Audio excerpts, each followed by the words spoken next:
Hmm. Greetings, this is Cal Cat, and it's time once again for a recap of summer movies. It is now September. It's hard to believe that it's already September.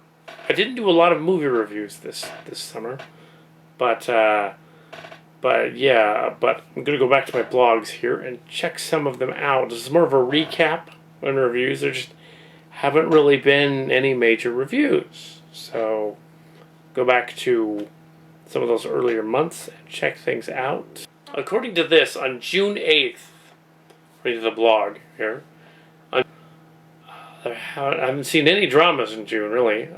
So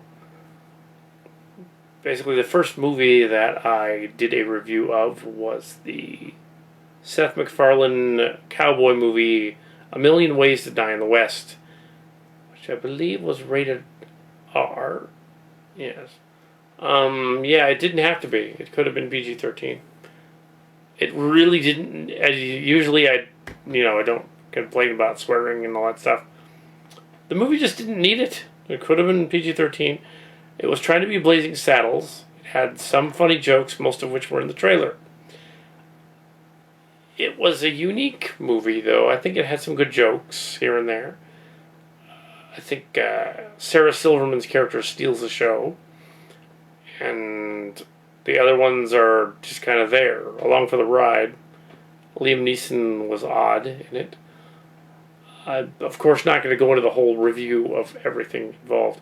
Seth MacFarlane's character was rather ineffectual, and it doesn't help that your lead is ineffective as a character.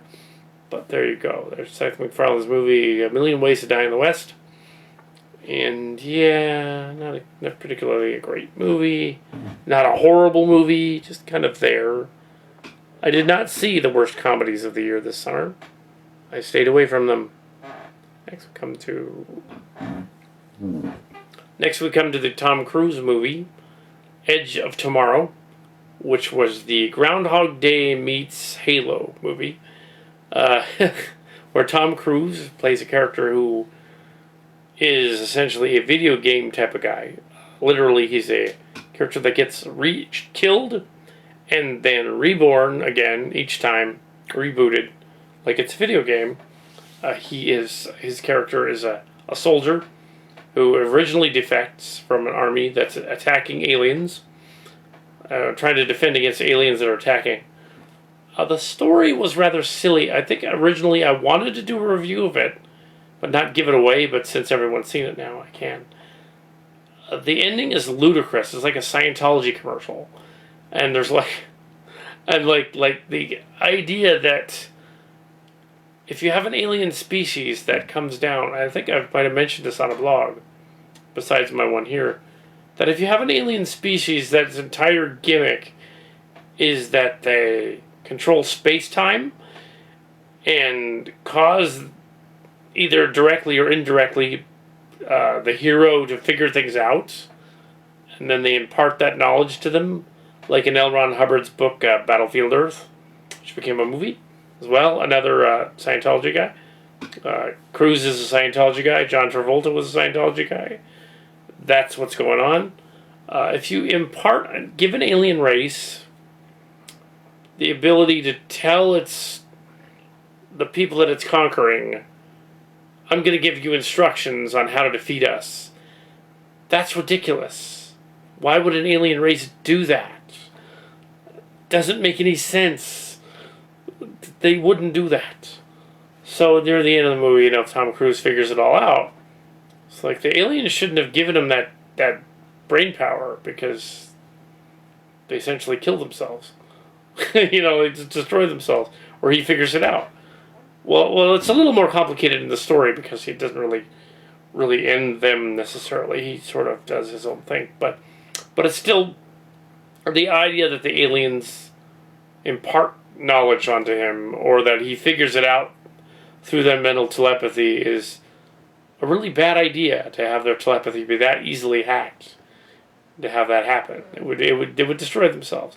So yeah, silly movie, but not a bad movie. It's a silly movie. If you want to rent a silly sci-fi movie and make fun of it later, video, go right ahead and do it. Let's see what we got next. Okay, I think I did a review somewhere other than the blog, but maybe not. This is a recap. The month of July came along, and I went to see a kid movie that was a cross between E.T. and Super 8 that was called Earth to Echo. This was essentially a premise of these youngster kids with cell phones who do a found footage movie.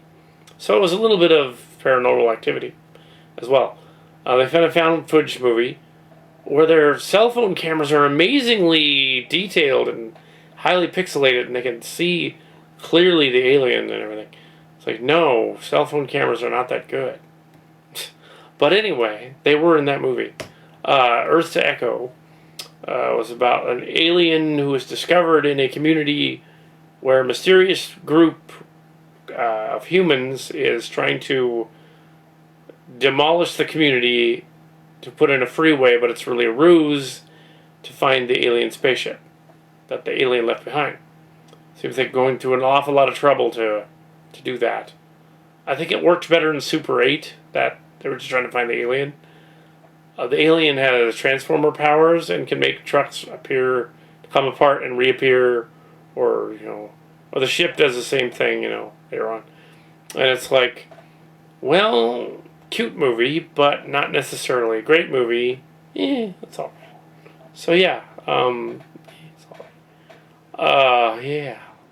Next on the blog here was Dawn of the Planet of the Apes, the sequel to Rise of the Planet of the Apes, a couple of years ago, which now the apes are taking over and the plague has left humanity decimated, and they're hanging around in decimated San Francisco, and the apes are living in the park across the bridge, or the Bay Bridge. The movie was filmed in parts of Canada and parts of St. Louis, oddly enough, a little bit in San Francisco, and they used this Canadian wilderness and they made it look like this park in San Francisco that's across the Bay Bridge. Of course, most of the audience that isn't from the Bay Area wouldn't know, but that park is not that big that they could have, but oh well, the community doing what it was doing there. Also, there's no giant super tower in the middle of San Francisco. Yeah. Earthquakes, yeah. No Space Needle there. That's Seattle. Anyway, it's the future, so maybe they built one. I don't know. But yeah, it was a fun movie. An action picture. And so yeah, that was in July as well.